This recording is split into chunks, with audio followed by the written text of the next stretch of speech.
Yosua pasal yang ke-14, Yosua pasal 14 ayat 6 sampai ayat 15. Yosua 14 ayat 6 sampai 15. Kita baca secara bersama.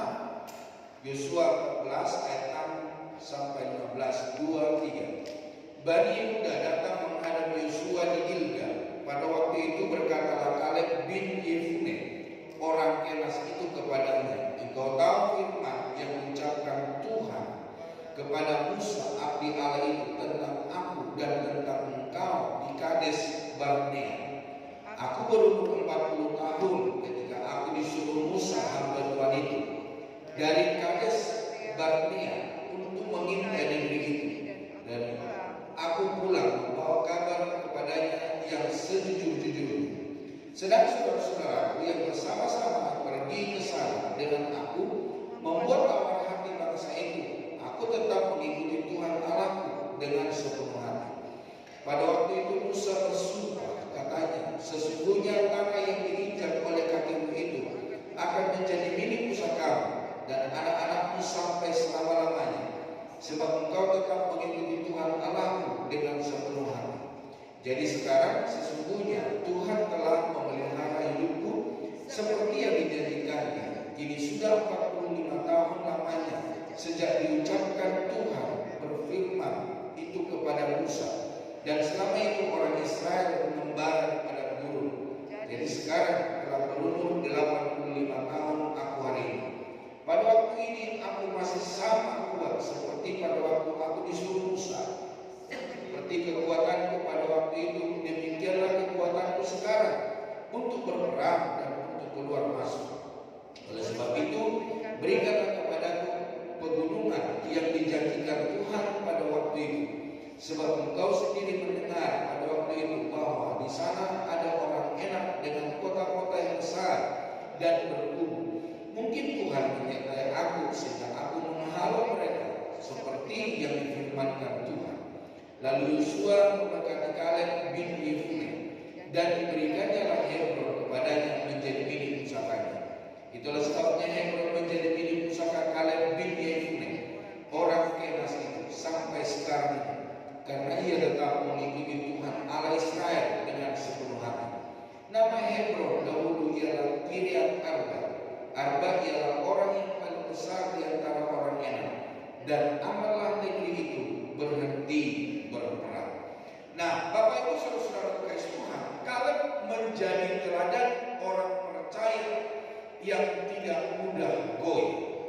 Meski berumur panjang, ia tetap berpegang pada janji Allah dan tidak kehilangan semangat, tidak kehilangan gairah, tidak kehilangan untuk berperang. Ia tetap berpegang pada janji Allah dan tidak kehilangan semangat.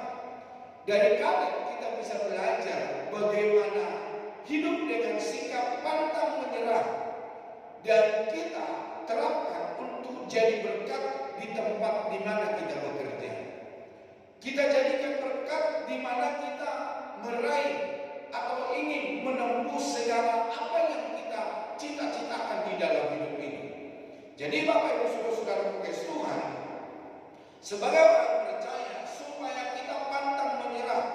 Nah, pantang menyerah adalah mengingat kuat bahwa ketekunan dan kegigihan merupakan kunci penting untuk meraih keberhasilan dan mengatasi tantangan hidup. Jika seseorang mengalami tantangan hidup dan dia langsung menyerah, maka dia tidak akan pernah untuk meraih segala apa yang dicita-citakan di dalam hidupnya. Jika seseorang di dalam hidupnya mengalami kesulitan, terus dia berkata, sudah selesai dan aku tidak mampu, terus beralih di tempat yang lain, maka apa yang menjadi doa dan kerinduannya tidak akan dicapai. Hidup ini penuh dengan pasang surut. Ada kalanya jalan terasa mulus, namun seringkali kita dihadapkan pada rintangan, seringkali kita dihadapkan kepada kegagalan dan masa-masa sulit yang membuat kita ingin menyerah. Sikap pantang menyerah bukanlah berarti kita tidak pernah merasa lelah, tidak pernah merasa kecewa atau takut gagal. Sebaliknya, sikap ini adalah tentang bagaimana kita merespon perasaan-perasaan tersebut. Nah, Bapak Ibu Saudara, bagaimana kita meresponi supaya kita tetap kuat di dalam Tuhan? Yang pertama, Bapak Saudara berkait Tuhan, kegagalan adalah bagian dari proses. Bilang dulu kiri kanannya, kegagalan adalah bagian dari proses. Banyak orang menyerah sebelum mencapai potensi maksimal mereka karena takut gagal. Namun, kegagalan bukanlah akhir dari segalanya, melainkan ada tangga untuk mencapai segala sesuatu atau satu tujuan dalam hidup kita.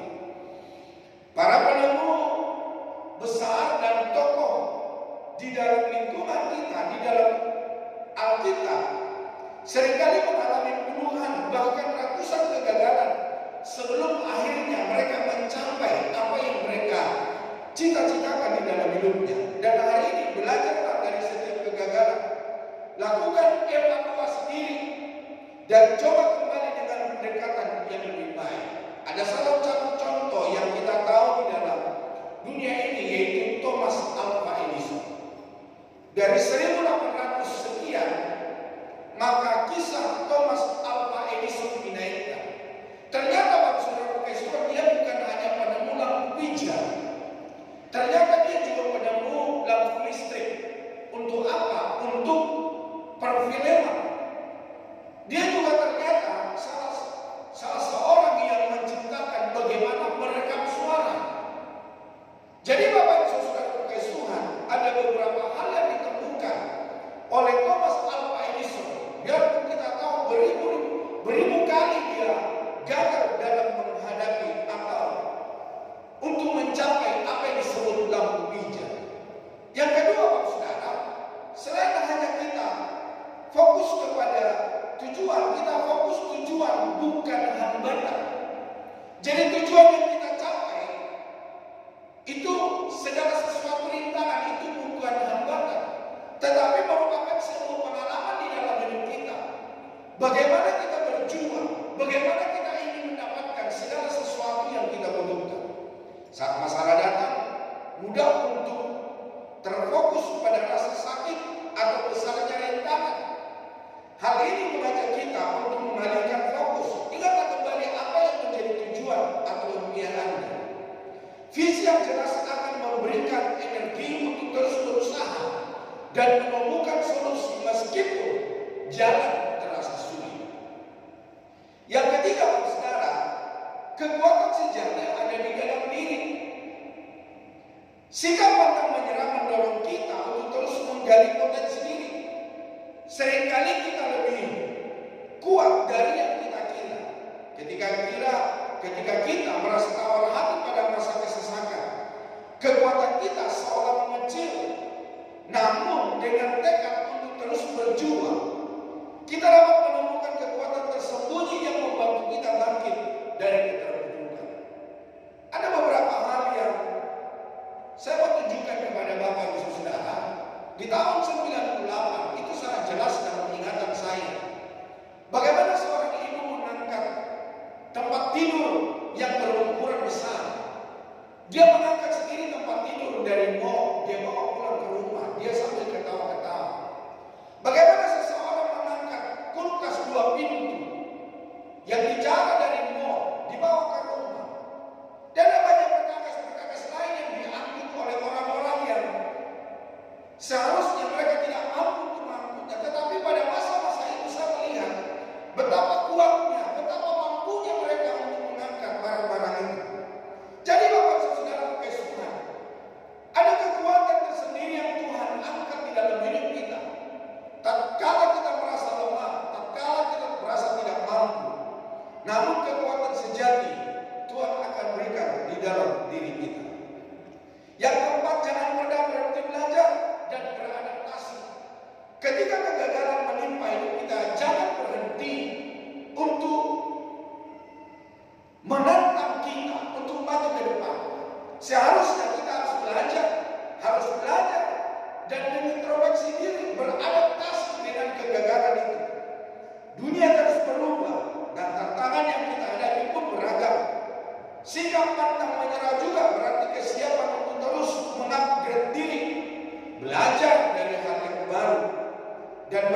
beradaptasi dengan situasi.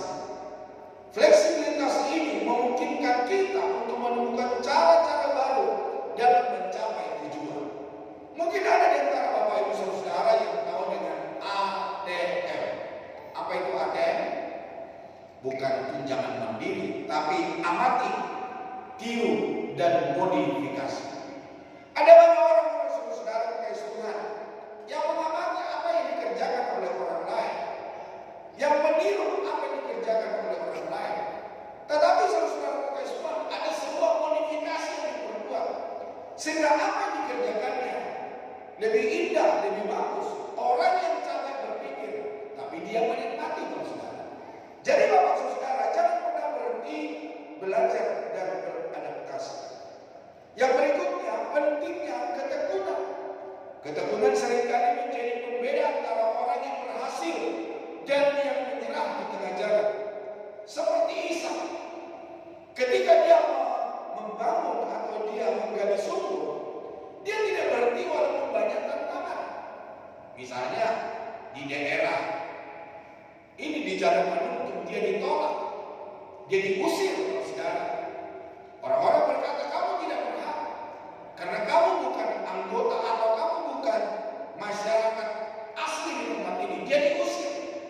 Dia pergi ke Pandansari. Ternyata di Pandansari pun dia diusir saudara. Karena orang-orang sekitarnya melihat bahwa Isa ini adalah orang yang berhasil. Tapi apa yang dikatakan oleh Isa saudara? Dia tetap tekun. Dia gali lagi sumur yang lain. Sampai Bapak Saudara kekasih Tuhan, di dalam Kejadian 26 ayat 22, ia pindah dari situ dan menggali sumur yang lain lagi. Tetapi tentang sumur ini mereka tidak bertengkar. Sumur ini dinamai Rehobot, dan dia berkata, sekarang Tuhan telah memberikan kelonggaran kepada kita, sehingga kita dapat beranak cucu di negeri ini. Jadi Bapak Ibu Saudara kekasih Tuhan, mari kita tekun di dalam segala kesulitan. Mari kita tekun di dalam segala tantangan. Saya tidak percaya saudara ada banyak tantangan dan rintangan yang Bapak Ibu hadapi di dalam pekerjaan. Tetapi penyanyi berkata, jangan menyerah, jangan menyerah, dan jangan menyerah. Kesimpulannya, pantang menyerah adalah sebuah mentalitas pejuang. Sebuah seruan untuk terus berusaha, beradaptasi, dan menemukan cara untuk mencapai tujuan meskipun menghadapi hambatan. Jangan biarkan masalah menggagalkan atau membuat Anda putus asa. Sebaliknya, jadikan itu sebagai bahan bakar untuk terus melangkah maju meraih segala apa yang Bapak Ibu inginkan. Masa depan dimiliki oleh mereka yang berani melangkah dan tidak pernah menyerah pada impian mereka.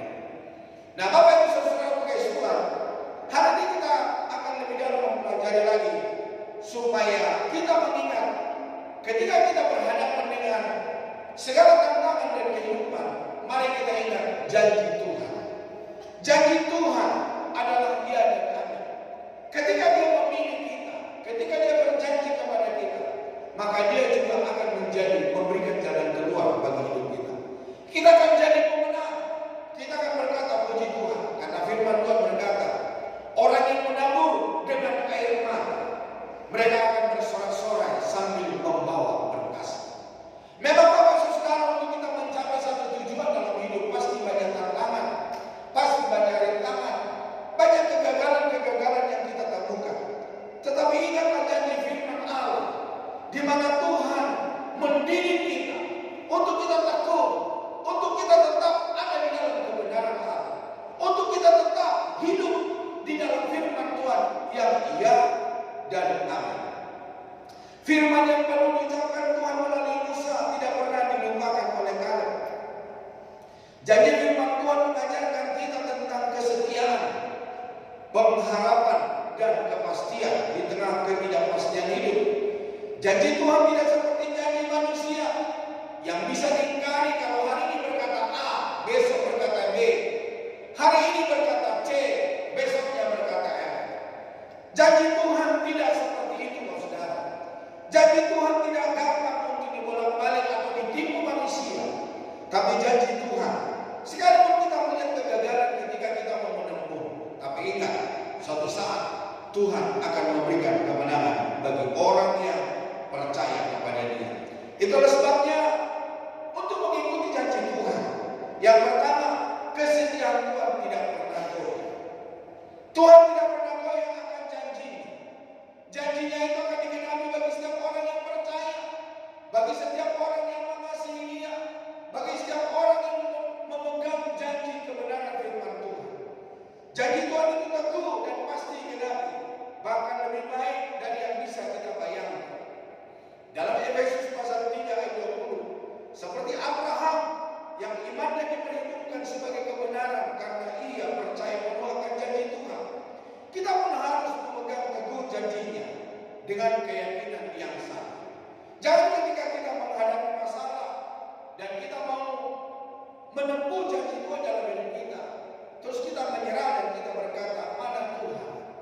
Mana firman-Nya? Mana yang Kau berkata penuh kasih dan penuh sayang? Sudah bertahun-tahun saya menghadapi segala masalah, Tuhan tidak tolong saya.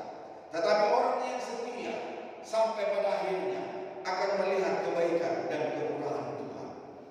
Tuhan punya waktu dan caranya sendiri. Ketika Dia mengizinkan kita menghadapi tantangan, cara Tuhan berbeda dengan cara kita.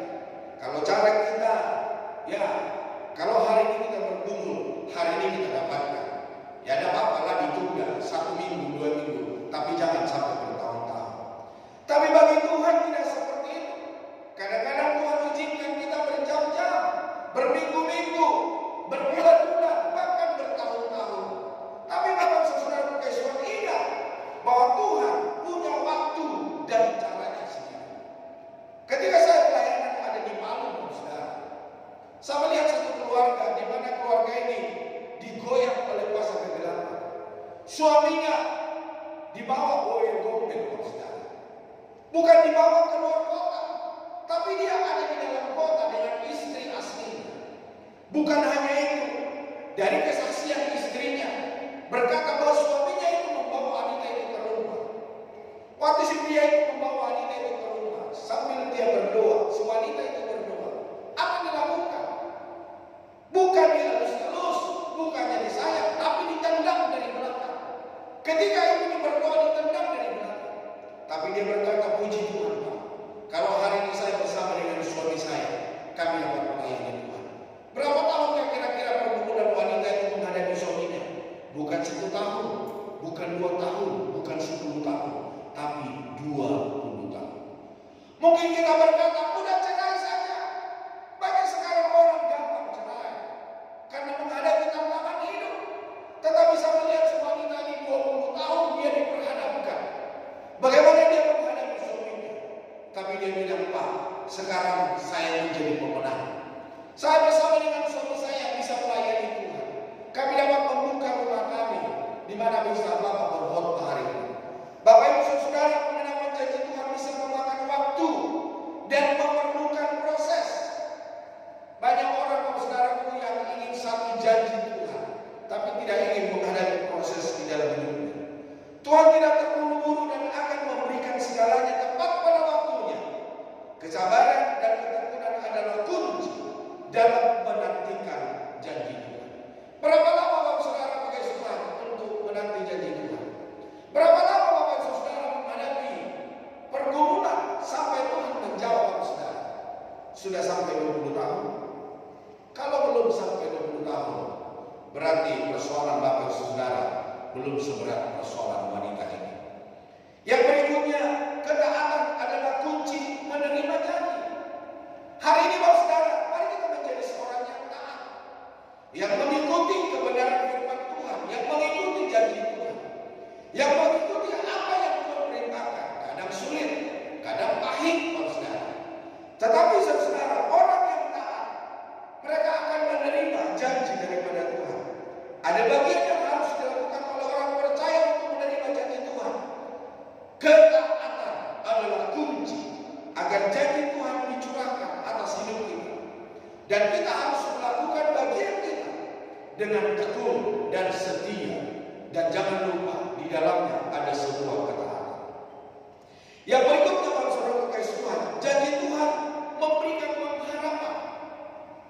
Saat menghadapi kesulitan atau bahwa Dia tidak akan pernah meninggalkan kita, dan Dia akan menjadi penolong kita. Janji-janji seperti aku tidak akan meninggalkan kamu sebagai yatim piatu. Firman Tuhan juga berkata, aku akan menggendong kamu sampai masa putih rambutmu. Firman Tuhan juga berkata, sampai masa tuamu, aku tetap Tuhan yang bersama-sama dengan kamu. Jadi Bapak Ibu Saudara kekasih Tuhan, janji Tuhan memberikan penghiburan, janji Tuhan memberikan kekuatan, janji Tuhan memberikan kita untuk maju terus di dalam Tuhan. Bagaimana kita supaya jadi pemenang? Ingatlah setiap janji-janji Tuhan. Hidupilah di dalam hidup Bapak Saudara. Jangan kita terfokus kepada masalah persoalan yang diperhadapkan bagi kita. Tapi ingat, ada janji-janji Tuhan yang membuat kita kuat, yang membuat kita menjadi pemenang dalam kehidupan. Janji Tuhan menguatkan iman. Dengan mengingat dan menaati firman, iman kita akan semakin kuat. Seperti yang tertulis dalam Mazmur 19 ayat 7, bahwa ketetapan-ketetapan Tuhan itu dapat dipercaya dan memberi hikmat. Jadi Bapak Ibu Saudara kekasih Tuhan, apa yang menjadi Tuhan?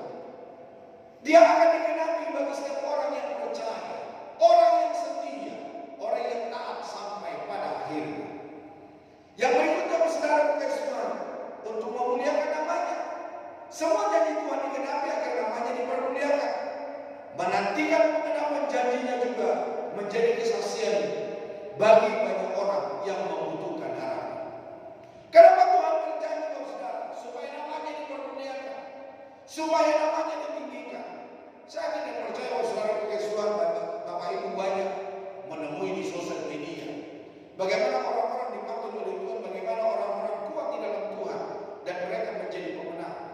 Diusir oleh keluarga, tidak diakui menjadi anak, tidak diberikan yaitu bagian dari harta orang tua.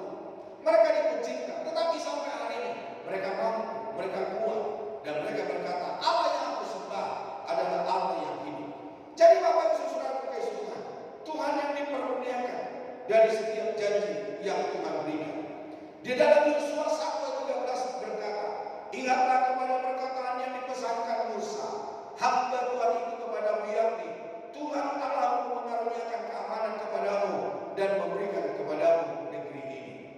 Di dalam Mazmur 105 ayat yang ke-8, ia ingat akan perjanjiannya untuk selama-lamanya, akan firman yang diperintahkannya turun-temurun.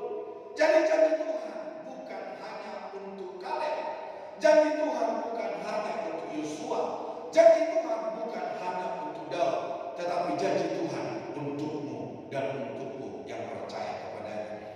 Di dalam 2 Petrus 3 ayat 2 berkata, supaya kamu mengingat akan perkataan yang dahulu telah diucapkan oleh nabi-nabi kudus, dan mengingat akan perintah Tuhan dan juru selamat yang telah disampaikan oleh rasul-rasulmu kepadamu.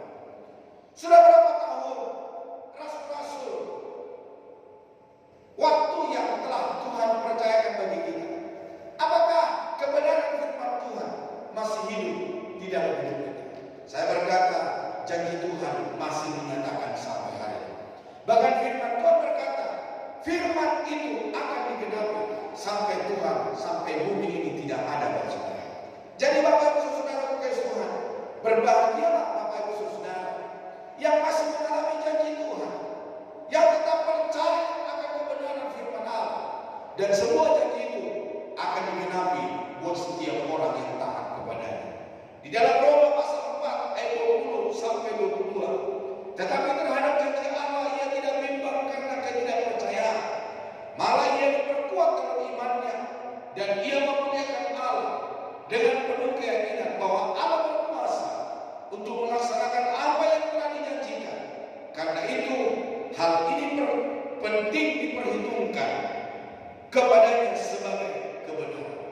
Jadi Bapak Saudara kekasih Tuhan, janji Allah tidak bimbang, janji Allah tidak pernah dibatalkan. Firman Tuhan berkata, sekalipun panas matahari, ada lekang-lekang yang akan menguliti apa yang ada di sekitar kita, namun janji Tuhan akan tetap digenapi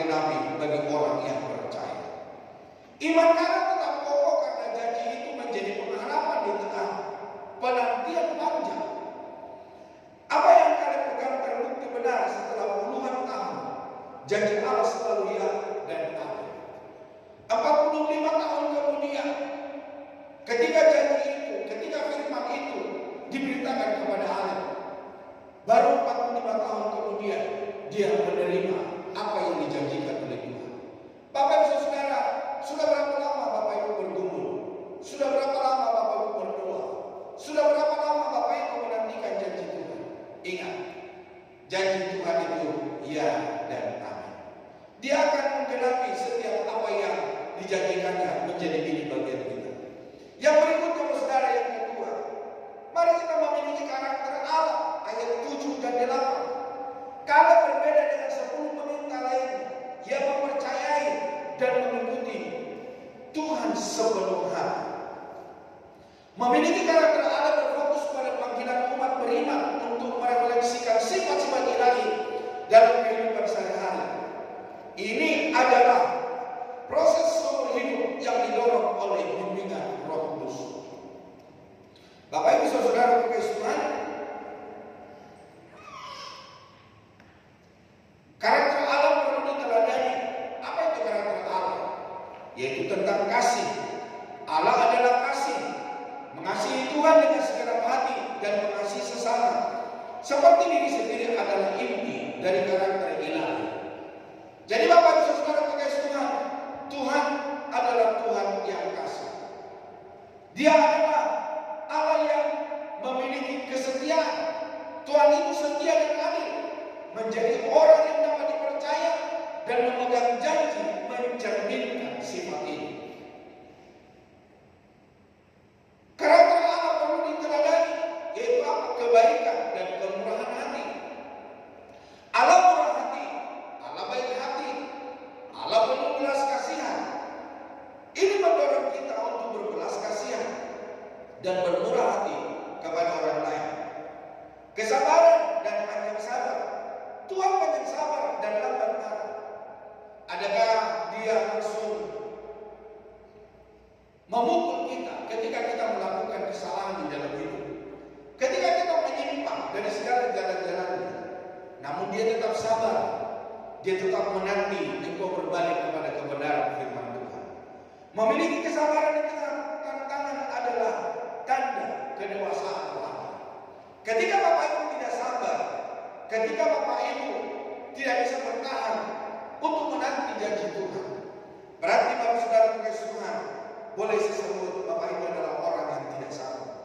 Tetapi orang yang sabar memiliki kesabaran di tengah-tengah tantangan kehidupan. Bapak Ibu Saudara, kekudusan Allah itu suci. Ia memanggil kita untuk hidup kudus dan menjauh dari dosa.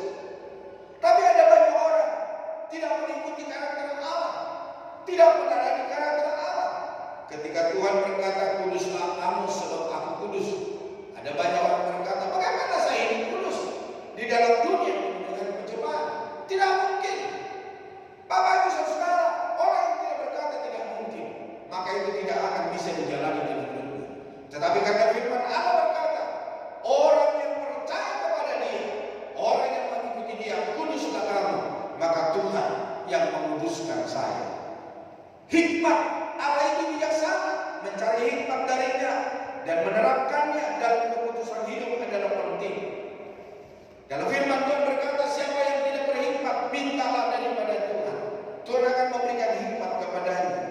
Penguasaan diri merupakan bagian dari buah roh yang mencerminkan ketertiban ilahi. Jadi Bapak Ibu Saudara, ketika kita menghadapi tantangan hidup, supaya kita juga dapat menguasai diri, tidak menjalankan hal-hal yang tidak baik di hadapan Tuhan, tidak merugikan orang lain, tidak merugikan pasangan, tidak merugikan anak-anak, dan tidak juga menyakiti hati Tuhan. Mari kita Bapak Saudara terkasih Tuhan, orang-orang percaya yang memiliki penguasaan diri. Nah Bapak Ibu Saudara terkasih Tuhan, proses pembentukan karakter ilahi, mencapai karakter Allah bukanlah hasil dari usaha manusia semata, melainkan melalui proses transformasi rohani. Biarlah kita mau ditransformasi, biarlah kita mau diproses oleh Tuhan. Yang pertama Saudara terkasih Tuhan, mari kita mendekat kepada Kristus, hidup bersatu dengan Kristus dan meneladani Yesus sebagai model utama karakter ilahi. Memang kalau sudah pakai Tuhan, kita tidak bisa hidup tanpa Tuhan. Kita tidak bisa hidup tanpa kebenaran firman Allah. Orang yang mendekat kepada Kristus, dia akan hidup sesuai dengan kehendak daripada Tuhan. Dipimpin Roh Kudus, mengizinkan Roh Kudus berkarya dalam hidup kita untuk menghasilkan buah roh yang secara langsung mencerminkan karakter Allah.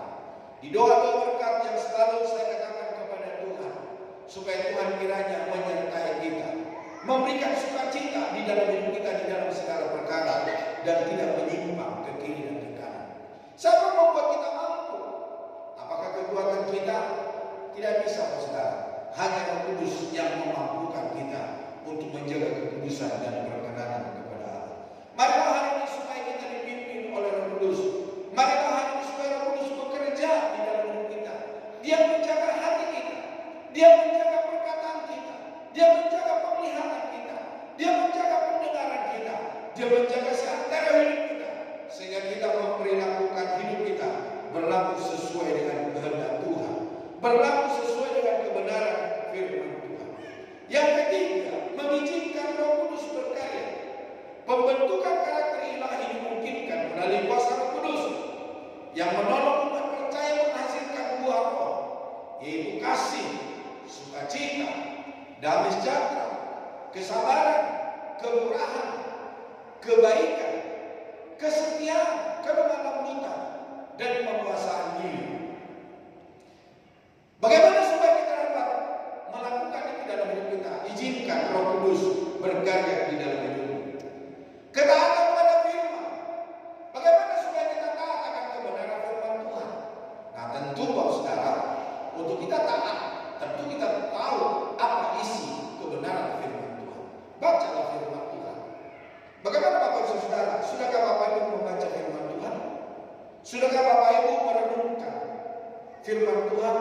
Sudahkah Bapak Ibu mematuhi kebenaran firman Tuhan? Sudahkah Bapak Ibu menjadikan firman Tuhan menjadi panduan dalam hidup? Tidak mungkin Bapak Ibu Saudara, Bapak Ibu akan taat kebenaran firman Tuhan kalau Bapak Ibu tidak mengerti firman Tuhan. Orang yang tahu firman Tuhan, dia akan menghidupi kebenaran firman Tuhan. Orang yang tahu firman Tuhan, dia akan mentaati kebenaran firman Tuhan. Doa yang sungguh-sungguh berkomunikasi secara konsisten dengan Allah untuk meminta bimbingan dan kekuatan dalam proses perubahan karakter. Jadi kalau sekarang kasih Tuhan, kita bisa taat akan firman Tuhan. Tapi jangan lupa saudara, doa yang memberikan kemampuan bagi kita untuk kita bisa menghidupi, yang bisa meningkatkan kita, yang bisa memberikan kekuatan di dalam hidup kita. Yang berikutnya, hidup dalam komunitas. Komunitas juga bisa membimbing kita, menguatkan kita, menjaga kita, untuk kita tidak terjerumus kepada hal-hal yang tidak baik. Membangun karakter di tengah komunitas rohani, saling mendukung dan memberikan teladan. Saya seringkali berkata kepada Bapak Saudara, kalau komunitas Bapak Ibu Saudara tidak bisa membangun rohani Bapak Saudara, carilah komunitas yang lain. Kalau seseorang menjadi apa Bapak Saudara sebut, apakah bestie, apakah teman, kalau itu tidak membangun rohanimu, carilah teman yang lain. Hiduplah di dalam kebenaran firman Tuhan. Jangan sampai rohanimu rusak oleh karena persahabatan dengan orang lain. Nah, tujuan utama kehidupan rohani, tujuan utama kehidupan orang percaya adalah menjadi serupa dengan Kristus. Merefleksikan karakter Allah yang penuh kasih, suci, adil, dan setia di dunia ini, sehingga menjadi berkat bagi sesama. Nah, Bapak Ibu Saudara kasih Tuhan, kalian tidak kompromi meskipun mayoritas menakut-nakuti dan menolak masuk ke tanah perjanjian. Meskipun banyak orang yang berkata di sana banyak orang kuat, orang enak, orang besar-besar yang tidak bisa mereka kalahkan. Namun kalian menunjukkan konsistensi iman yang menjadi teladan generasi sesudahnya. Dan ini juga menjadi teladan generasi di dalam hidup kita. Yang ketiga, Bapak Ibu Saudara, yaitu mempercayai pemeliharaan Allah. Kalau mengakui kekuatannya masih sama, karena faktor pemeliharaan Tuhan atas dirinya. 45 tahun berlalu ketika Tuhan memberitakan firman Tuhan. Dia masih berkata, kekuatanku masih sama seperti dulu. Kekuatanku berperang masih sama seperti dulu. Kekuatanku untuk keluar masuk masih sama seperti dulu. Bapak Ibu Saudara, berfokus kepada keyakinan bahwa Allah senantiasa menjaga, melindungi, dan menyediakan segala kebutuhan umatnya, baik jasmani maupun rohani, melalui cara-cara yang mungkin tidak terduga oleh akal manusia. Nah, makna dan pentingnya mempercayai pemeliharaan Allah. Yang pertama, ekspresi kasih karunia. Pemeliharaan Allah adalah bukti nyata dari kasih dan perhatiannya yang tak terbatas. Hal ini memberikan jaminan bahwa kita tidak sendirian dalam menghadapi tantangan hidup. Bapak Ibu Saudara, mungkin kita merasa bahwa kita tidak ada siapa-siapa bersama dengan kita. Tetapi ketahuilah, ada Tuhan di sampingmu yang tidak bisa dilihat oleh mata. Ada Tuhan bersama-sama dengan engkau yang tidak bisa dirasakan oleh tangan manusia. Tetapi kita bisa merasakan Dia atas pemeliharaannya, atas penghiburannya, atas kekuatan yang Tuhan berikan bagi kita. Bapak Ibu Saudara, sumber ketenangan bagi orang percaya, keyakinan akan pemeliharaan Allah menghilangkan kekhawatiran dan kecemasan, terutama di masa-masa sulit. Ini membebaskan kita dari beban untuk mengendalikan segala sesuatu dalam hidup kita sendiri. Jadi Bapak Saudara, sebesar apapun masalah, seberat apapun persoalan hidup, bahwa Tuhan sumber ketenangan di dalam hidup kita. Kita bisa merasakan lewat pendampingannya, lewat jalan keluar yang diberikan kepada kita. Jadi Bapak Saudara Tuhan, Tuhan Allah yang mengasihi, Tuhan Allah yang memperhatikan, Tuhan Allah yang menggenapi janjinya bagi kita. Mengarahkan pada tujuan ilahi, pemeliharaan Allah bukan sekedar tentang kenyamanan fisik semata, tetapi juga untuk menuntun kita mencapai tujuan yang telah Dia tetapkan, yaitu melakukan pekerjaan baik dalam hidup dan persekutuan yang harmonis dengannya. Mungkin kita bersuara berdarah-darah, mungkin kita terluka-luka untuk menempuh segala tujuan dalam hidup ini. Tetapi ingat Bapak Saudara, ada suatu saat sukacita yang Tuhan berikan atas hidup kita. Dia akan memberikan kita menjadi pemenang. Dia akan menyediakan mahkota kehidupan di dalam hidup kita. Mari hari ini arahkan tujuan ilahi di dalam Kristus. Maka Dia akan menggenapi setiap janjinya di dalam hidup. Membangun rasa syukur, menyadari pemeliharaannya yang berkelanjutan, mulai dari kelahiran hingga saat ini. Memotivasi kita untuk bersyukur dengan tulus, tidak hanya dengan kata-kata, tetapi dengan tindakan penyerahan diri dan ketaatan kepada kehendak.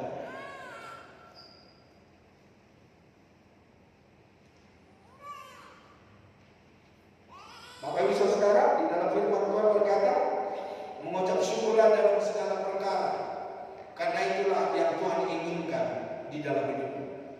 Jadi ketika kita menghadapi tantangan hidup, ketika kita menghadapi segala persoalan hidup yang akan merepotkan iman dan percaya kita, bersyukurlah kepada Tuhan, karena Dia baik, Dia mengasihi, Dia cinta sama kita.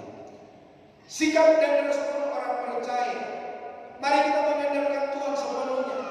Ketika menghadapi tantangan atau kesulitan, umat Tuhan diajak untuk tidak mengandalkan kekuatan sendiri, melainkan senantiasa percaya dan mengandalkan Tuhan. Karena pertolongannya akan datang pada waktu yang tepat dan melalui cara yang ajaib. Jadi Bapak Saudara, andalkanlah Tuhan. Berharaplah kepada Tuhan. Berserulah kepada Tuhan. Memang ketika kita mengandalkan Tuhan, masih ada saja kerikil-kerikil kehidupan yang akan menggoda hidup kita, membuat kita sakit, membuat kita menangis. Tetapi ketika kita mengandalkan Tuhan, Tuhan akan memenuhi segala janji yang telah dijanjikannya bagi kita. Yang berikutnya, saudara, hidup dalam ketaatan. Merespon pemeliharaan Allah juga berarti hidup dalam kebenaran, taat kepada perintahnya, dan mempergunakan waktu serta kesempatan yang diberikan dengan bijak. Ketaatan membuka jalan bagi berkat yang lebih lengkap dan sempurna. Pengisi boleh maju ke depan. Refleksi dan doa, meluangkan waktu untuk merenungkan momen-momen di mata kita, merasakan dukungan atau bimbingan Allah, serta rutin berdoa dan mengucap syukur akan membantu kita semakin peka terhadap cara-cara Allah bekerja dalam hidup kita. Menunjukkan kasih kepada sesama. Pemeliharaan Allah juga terefleksikan dalam kemampuan kita untuk menunjukkan kasih dan belas kasihan kepada sesama, menjadi saluran berkat bagi orang lain, sama seperti Allah yang memelihara hidup kita. Kaleb berani meminta Hebron bukan karena kehebatan diri, melainkan karena keyakinan pada kuasa Allah. Kemenangan Kaleb menjadi bukti bahwa pemeliharaan Allah nyata bagi yang bersandar kepadanya. Pemeliharaan Tuhan akan nyata bagi setiap kita yang mengandalkan Tuhan. Kehadiran kita di gereja bukan kita mau bertemu dengan siapa-siapa. Kita mau bertemu dengan Tuhan. Kita mau bertemu akan pemeliharaan Tuhan. Kita ingin supaya Tuhan dinyatakan dalam hidup kita. Dan berbahagia setiap orang yang mengandalkan Tuhan, karena mereka akan melihat pertolongan Tuhan di dalam hidup mereka sehari-hari. Kiranya Tuhan yang menolong dan membela kita. Mari kita sama-sama bangkit berdiri.